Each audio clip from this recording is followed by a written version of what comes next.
Luiz Inácio Lula da Silva venceu as eleições de 2022. Em 1º de janeiro de 2023, ele assume a presidência da República. O que isso significa para a Igreja? Eu sou Lília Barros e este é o Comunhão Debate.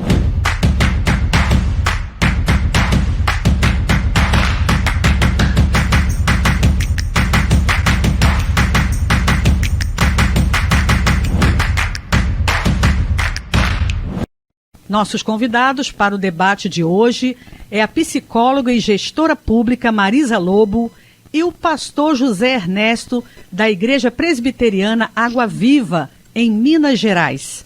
Muito obrigada pela participação de vocês, por terem atendido o nosso convite. Inclusive, eu ia perguntar para vocês como que vocês estão se sentindo um dia depois, como vocês estão se sentindo após as eleições. Eleições apertadas, hein? Com uma diferença de menos de 1% de margem de votos. Como que vocês se sentem? Vamos lá, esqueceram de anotar a placa do caminhão, eu sei que eu fui atropelado, tá?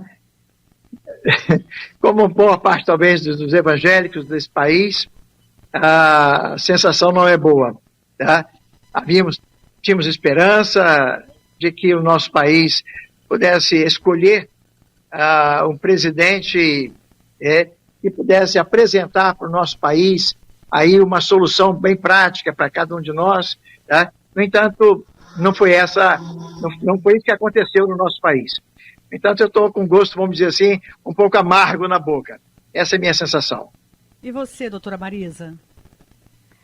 Olha, triste como todo conservador, como todo cristão conservador, né, de direita, e a gente entende que o processo democrático é alternância de poder, mas nós estávamos sendo muito oprimidos e muito... a palavra certa mesmo é opressão, né? Principalmente nas nossas pautas relacionadas com a igreja, as pautas morais, que estava sendo defendida pelo governo atual, que é o do presidente Bolsonaro. Então, como cristã, eu me sinto desafiada, mais desafiada. Nada vai mudar no sentido de luta, nós vamos continuar lutando, que a igreja cristã ela tem que continuar lutando pelas suas pautas conservadoras, junto a esse atual governo, mas não podemos negar que realmente foi um atraso para as nossas pautas da igreja, né? Nós que estávamos alcançando espaço, ganhando espaço na luta contra a ideologia de gênero, contra as drogas, contra o aborto. Então a luta continua, não podemos parar com certeza.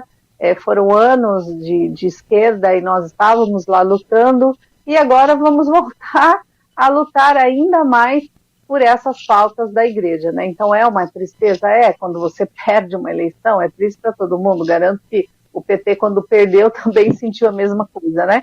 Mas essa é a democracia, mas para nós igreja o desafio é muito maior, porque as pautas conservadoras elas continuam. Jesus não perdeu guerra, Jesus não perdeu eleição, Jesus continua reinando soberano e a palavra dele é clara, a Bíblia é contra essas pautas que a esquerda defende. Nós, como cristãos, independente se ganhamos ou perdemos a eleição, temos que estar lutando do mesmo jeito, porque o mundo tem pressa, porque o evangelho tem pressa e nós não podemos parar um minuto de pregar o evangelho, e pregar o evangelho é realmente defender a vida, defender a saúde mental, defender a criança de abusos, a criança contra a ideologia de gênero, e nós estamos e continuamos nessa luta. Inclusive, boa parte da liderança, uma boa parte mesmo, deixou explícito seu apoio ao governo de Lula. Isso acabou expondo, de certa forma, a igreja enquanto entidade. Vocês acham que a igreja vai sofrer algum tipo de retaliação por parte do governo Lula ou das entidades de esquerda, pastor? Eu creio que sim. Eu creio que a igreja será muito mais cobrada hoje. A igreja vai ter, obviamente, que... veja bem, nós transformamos o nosso telhado em telhado de vidro. Tá? Nós tivemos posição, nós adotamos um lado, nós apoiamos um lado, tínhamos que fazer isso, não teria de outra maneira, não podemos agir de outra maneira. O que acontece é o seguinte, agora nós temos posição, As nossas pautas conservadoras, elas estão extremamente bem claras, tá, a nível de país, de nação, de local. Eu creio que isso para a igreja, no fundo, vai forçar que tenhamos assim uma posição bem firme.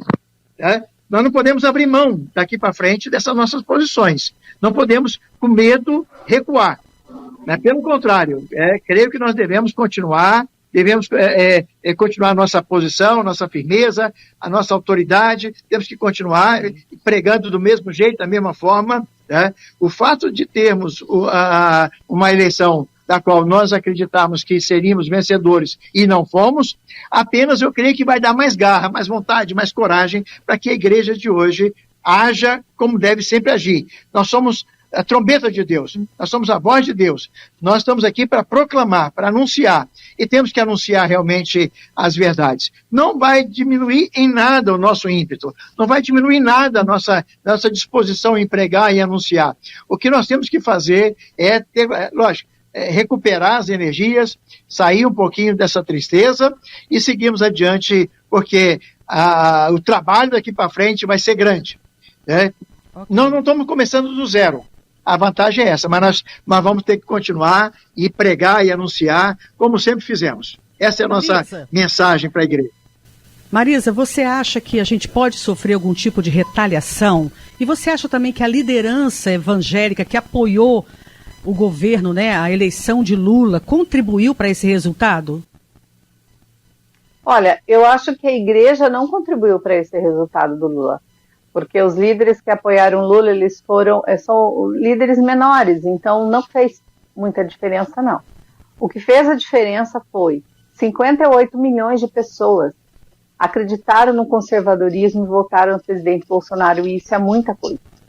Embora o outro candidato tenha ganho a eleição por muito pouco, menos de 1%, nós temos que entender que teve mais de 20% de abstenção e mais de 10% de votos nulos e brancos, né? Ou seja, mais de 30% da população não quis esse presidente, e nenhum dos dois, na verdade. Então, o presidente atual, o que venceu a eleição, vai ter que governar para menos de 50% do povo, ou seja, menos de 50 milhões de pessoas. E nós somos mais de 200 milhões. Ele vai ter que governar para todo mundo. E a igreja faz parte, a igreja tem essa força. A igreja que deu todo esse voto para o Bolsonaro, na verdade. A igreja fez muita diferença. Pela primeira vez, a igreja tomou parte realmente na política, que antes era um lugar que a igreja não compactuava. E isso sim é que permitiu que toda essa esquerda tivesse no poder, fazendo crescer essas pautas como do aborto, da ideologia de gênero, das drogas. A igreja tomou posição e fez a coisa certa. Então, eu vejo assim, vai ter perseguição? Vai ter perseguição se a igreja não se unir. Eu acho que a igreja tem que aprender, e acho que aprendeu agora, que é a união que faz a força realmente. Então, que governante que vai querer ser contra mais de 58 milhões de pessoas? E tem muito mais, de gente que não foi votar porque não quis, mas porque realmente ficou orando, isso foi um erro, né? Tinha que orar e lá agir. Mas, ou seja, eu quero dizer com isso é que nós representamos grande parcela da população brasileira e decidimos sim eleições. Basta ver que a maioria dos municípios votou e quis Bolsonaro presidente. Então, independente, temos que aceitar o resultado e temos que orar pelos nossos governantes, porque é orar pelo nosso Brasil, é torcer pelo nosso Brasil, nós temos que torcer pelo nosso Brasil. Mas as pautas morais que são da igreja, elas têm que continuar. Nós somos praticamente impulsionados, obrigados pelo Evangelho mesmo a defender essas pautas que sustentam o Evangelho de Cristo. Então, para nós, não faz diferença no sentido de, agora eu posso relaxar e descansar, não vou mais defender. Sempre nós tivemos que defender essas pautas. No governo Bolsonaro, nós tivemos que defender do mesmo jeito, só que, claro, com menos pressão. Agora, nós vamos ter que mostrar a que viemos. Eu creio assim que tanto os líderes como os evangélicos, eles entenderam a dimensão e a importância de se estar no processo político de fato. E isso vai fazer muita diferença. Vamos aprender com os nossos erros, que erramos bastante. Muitos líderes erraram bastante, mas também aprendemos muito. E esse aprendizado tende a crescer. Então, a igreja cresceu muito politicamente, cresceu muito no evangelho, parou com esse negócio de, não posso me meter nisso. Então, a única coisa que o mal precisa fazer para prosperar é que homens de bem cruzem os braços. A igreja cruzou os braços por muito tempo, e agora ela abriu os braços, não tem mais como voltar atrás. Então, nós vamos lutar perante esse governo, uma luta de debate de ideias, nós vamos defender a nossa fé, as nossas tradições, as nossas crianças, com muito mais afinco, com muito mais garra, porque nós sabemos que vamos ter uma luta espiritual contrária muito forte e uma luta de debate de ideias muito forte, porque o pensamento direito e esquerda são totalmente diferentes. E o pensamento conservador, ele é muito diferente do pensamento de esquerda. Então, eu não estou falando de pessoas que estarão lá, eu estou falando dos pensamentos, das ideologias, das filosofias que devem ser combatidas, e isso é política, isso é boa política. Vai ser uma guerra ideológica apenas, mas que nós vamos travar. E vamos travar como? Em audiências públicas, palestrando nas igrejas, lendo muito, fazendo seminários. Os pastores vão ter que abrir esse assunto para as igrejas, porque senão nós vamos ser engolidos pela filosofia de esquerda, que é contra o evangelho. Agora, seremos perseguidos se ficar uma pessoa sozinha, gritando sozinha. Mas se aprendemos a nos defender o evangelho, de uma forma como a esquerda faz, coletivamente, um segurando a mão do outro, então ninguém vai perseguir ninguém, porque um governo, por mais que ele queira perseguir um grupo, ele também não é burro, ele sabe que aquele grupo é muito forte e que ele está governando para aquele grupo. E também não esquecer que nós elegemos 15 senadores do grupo conservador e a maioria da Câmara é conservadora, então o atual presidente, ele vai ter que respeitar o conservadorismo, respeitar o cristianismo. Então eu vejo que depois que passar esse período de ganhei, você não ganhou, e de birra um com o outro, quando colocar a cabeça no lugar... A propósito, nós temos hoje um presidente conservador que não teve apoio suficiente para aprovar várias pautas com a atual bancada federal, né? Congresso e Senado. Sim. Será que inverteu Lília, isso? Agora nós temos um presidente da esquerda que vai ter dificuldade com uma bancada que é conservadora. Nem tudo está perdido, é isso que eu quero dizer. A bancada, os deputados são conservadores, e principalmente o Senado, 15 novos entram conservadores. Magno Malta, da Marisalva, está lá.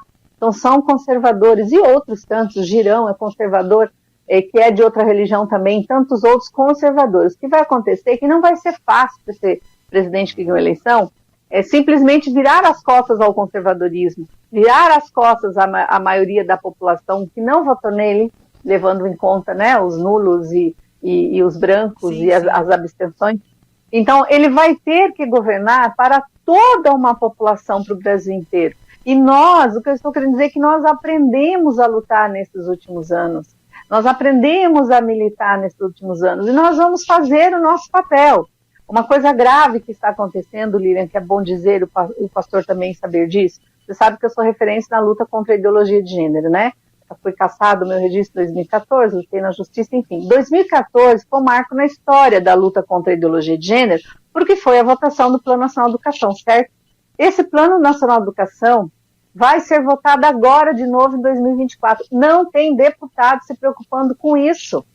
Não tem deputado se preocupando com isso. Mas as conferências municipais, elas estão preocupadas com isso. E elas já estão acontecendo. 2023 vai ser um ano fundamental, onde a ideologia de gênero entra com o tema diversidade sexual nas conferências de educação e LGBTs, e vão cunhar a força no Plano Nacional de Educação 2024, para ficar vigente por mais 10 anos, a ideologia de gênero de uma forma mais arrebatadora, assim, no sentido negativo. Vai ser terrível para o Brasil que vai acontecer em 2024. Por isso que era importante a eleição do Bolsonaro.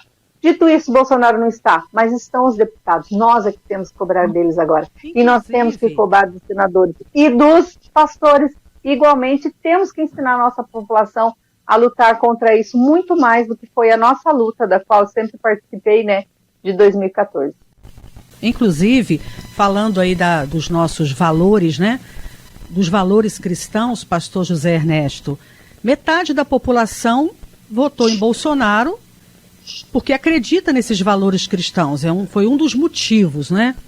E agora, essa outra metade que não votou vai precisar se adaptar, vai precisar se ajustar, se quiser apoio do Congresso? Como é que o senhor vê essa situação? O que eu quero dizer para você, viu, Lília, é o seguinte, essa metade que não votou com base nos valores éticos e morais que deveríamos votar, que todo ser humano deveria votar, até porque esses valores não são apenas dos conservadores. Todo mundo quer uma sociedade justa, todo mundo quer uma sociedade honesta, todo mundo quer uma sociedade onde você possa confiar nas pessoas. Isso é um padrão mundial, isso não é bíblico só, isso é uma necessidade humana de trabalharmos com pessoas com as quais nós sentimos segurança para trabalharmos. Qual é a consequência disso aí? Essa outra metade que não levou isso em consideração vai ter que aprender.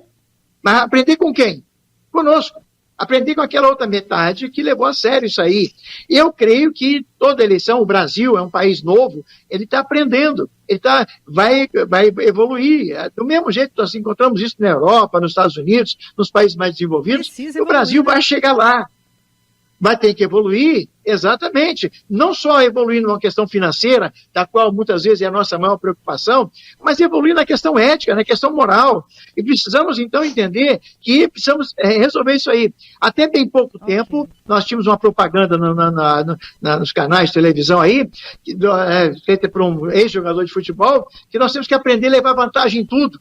Quer dizer, não é aprender a levar vantagem em tudo. Nós temos que aprender a respeitar as pessoas, a sermos éticos. Não é o meu valor que é mais importante. O que é importante são os valores básicos de uma sociedade. Essa outra metade vai ter que aprender. E assim convivemos melhor. Deixa eu fazer agora uma última pergunta para os dois.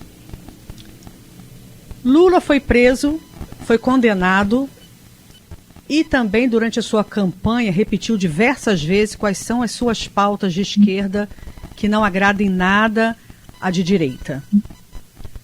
O que o povo priorizou na hora de escolher seu presidente no segundo turno, já que esses acontecimentos contra Lula com relação à corrupção não foram suficientes para derrotá-lo? O que o povo priorizou? Respondam assim, resumidamente, por favor. Eu acho que é bem complexo, Lilian, essa palavra, porque o Bolsonaro ganhou em 16 estados contra 11 do Lula. E Lula ganhou mais no Nordeste e Bolsonaro ganhou nos outros estados. E o Nordeste a gente sabe que teve muitos problemas, então foram muito alienados. O Nordeste é um lugar de pessoas maravilhosas, mas de pessoas mais simples. Então se aproveitaram dessas pessoas, levando uma informação que não chegava através da internet ou mesmo da televisão, chegava de forma equivocada. Então, o que as pessoas priorizaram? A maioria das pessoas priorizaram realmente o conservadorismo, realmente as pautas da vida, da família, da infância. E o discurso do outro candidato contrário ao Bolsonaro, de esquerda, também usou esse discurso de família, usou esse discurso contra o aborto, usou as mesmas pautas que nós defendemos. Chegou no momento que eles mudaram o discurso deles e usaram esses discursos, tanto que na televisão você via as mensagens, você não sabia quem era quem, porque o visual era totalmente patriota e as falas totalmente doces e falando contra realmente essas pautas que nós acreditamos. Então, e aí você via, de um lado, colocando muitas falas antigas do Bolsonaro, xingando pessoas e tal. Então, o que o brasileiro priorizou foi realmente a liberdade. Um povo achando que a liberdade estava equivocada. Nós, a direita, entendendo que estamos sofrendo perseguição, a nossa liberdade de opinião, de expressão está sendo tolhida. E o outro lado também usou a questão da liberdade, mas usando como se fosse o presidente Bolsonaro que estava tentando tolir a liberdade. De qualquer forma, eu creio que foi uma alienação midiática que fez as pessoas, metade desses eleitores, que são a metade do Brasil que foi votar, na verdade, né? Metade desses eleitores, e que chegaram a essa conclusão, escolher esse candidato. Certo. E os últimos acontecimentos também, né? A esquerda, ela sabe, ela não tem uma ética como a direita tem. Hoje eu estava ouvindo o Constantino falar e realmente eu entendi isso. Nós, da direita, a maioria, somos cristãos e conservadores. nem todo o cristão é conservador, mas nem todo conservador é cristão, mas todo o cristão é um conservador, né? E nós não vamos usar de métodos escusos para se ganhar uma eleição. Isso que faz a diferença de você ser conservador e cristão do resto, entendeu? Só que eles pegaram muito pesado e usaram a artilharia pesada, ideológica, que o conservadorismo não aprendeu a usar e não vai usar nunca. Então, vai ser uma luta difícil para nós conservadores, porque a gente não pode simplesmente sair por aí inventando e mentindo histórias, né? Mas eu acho que foi muito de uma alienação, não foi nem o que o povo priorizou, o que ele foi levado a priorizar é diferente. Ok, pastor, o povo não levou isso em consideração, o que o povo priorizou? O povo priorizou as suas próprias ambições pessoais. Por incrível que pareça, prometer que vai comer picanha todo dia, tá? Que vai realmente agora ter cerveja e outras coisas mais, como foi prometido pela esquerda, isso, quer dizer, nós nunca faremos, concordo com a psicóloga, nós nunca mentiremos, tá? Porque não faz parte da nossa maneira de agir e de ser. Entretanto, a esquerda não teve nenhuma preocupação em mentir, em enganar, e teve o apoio de uma maneira muito maciça da própria imprensa. A imprensa potencializava todas essas mentiras, todas essas enganos. Nós sabemos que nem adianta ser muito rico para comer picanha todo dia e tomar cerveja todo dia. Entretanto, tá, a imprensa potencializou isso e o povo, pensando apenas em si próprio, numa situação muito pessoal, o que acontece? Ele acabou preferindo tomar uma decisão que está fora da realidade de qualquer país, de qualquer cidadão, de qualquer circunstância. Tá? Eu creio que, infelizmente, a opção que foi feita daqueles que fizeram a opção por Lula foi pessoal, foi priorizar, eu quero primeiro os meus, depois os seus. Então, eu creio que uma boa parte dessa turma se preocupou em receber um auxílio, não quer trabalhar do ponto de vista assim, ganhar o dinheiro trabalhando, mas quer ganhar o dinheiro, obviamente, em cima de ganhar um apadrinhamento do governo, alguma coisa nesse sentido, perfeito? Então, eu creio que o que levou essa turma foi mais ou menos isso, opções pessoais em querer ganhar sem fazer força. Antes de encerrar o Comunhão Debate, nós vamos chamar agora um vídeo que nós recebemos do pastor Jorge Linhares, comentando, analisando as eleições do segundo turno.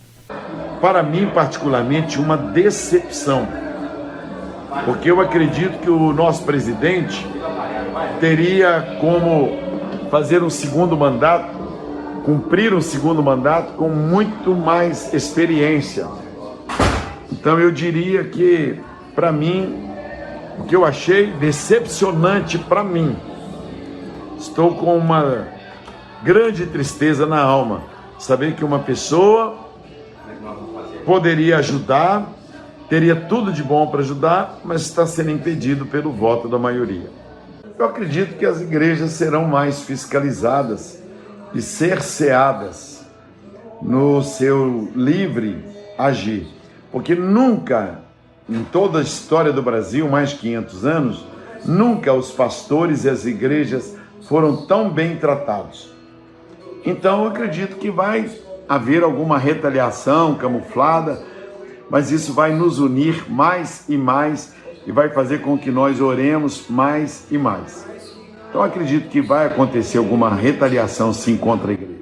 Muito obrigada, nós estamos chegando aqui ao final do Comunhão Debate. Eu quero agradecer a participação da doutora Marisa Lobo, que é psicóloga e gestora pública, e também ao pastor José Ernesto Conte, que é pastor da Igreja Presbiteriana Água Viva, em Minas Gerais. Muito obrigada pela participação de vocês.